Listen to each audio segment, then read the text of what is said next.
روز مرد از کار خیلی دیر برمیگردد و چون هر وقت خسته شده بود در نزد در او را پسری 5 سالش انتظار بود. پدر، از شما یک چی را پرسم؟ پدر باشد: البته جانم، چی شد؟ ماهانه شما چند است؟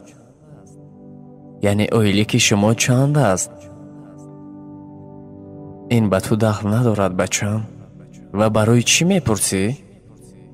التماس دانستن میخواهم میگوید. خیر، 500 سامان است. چرا میپرسی؟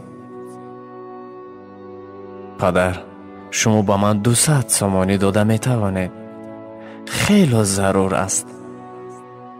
پدر باشد در اول البته راضی نشد. گفت تو مبلغ رو چی کار میکنی؟ ولی پسرش زوره کرد او رو راضی کنن توانست و در آخر پدر گفت در خانه خودت انتظار شو، من پول رو میبرم. پس از یک چند دقیقه پدر پول رو به پسرش آورد داد و دید که پسرش از زیر بالین پولهایش رو گرفته می شمارد. پدر حیران شد و پرسید تو خود پول داشتی کو؟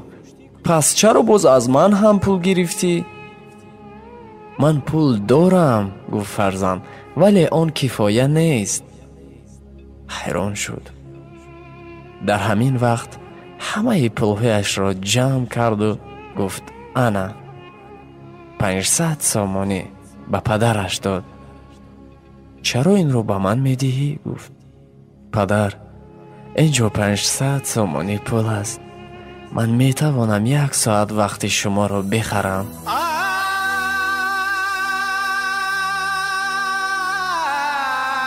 شما میتوانید پگاهی بر وقتتر از کار برگشته با ما یک جای خوراک بگاهی خورید.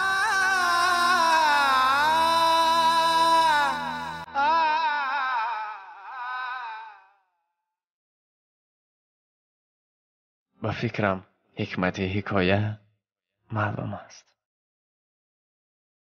نسبت فرزندان خود به اعتبار نباشید، زیرا آنان احتیاج به مهر شما دارند.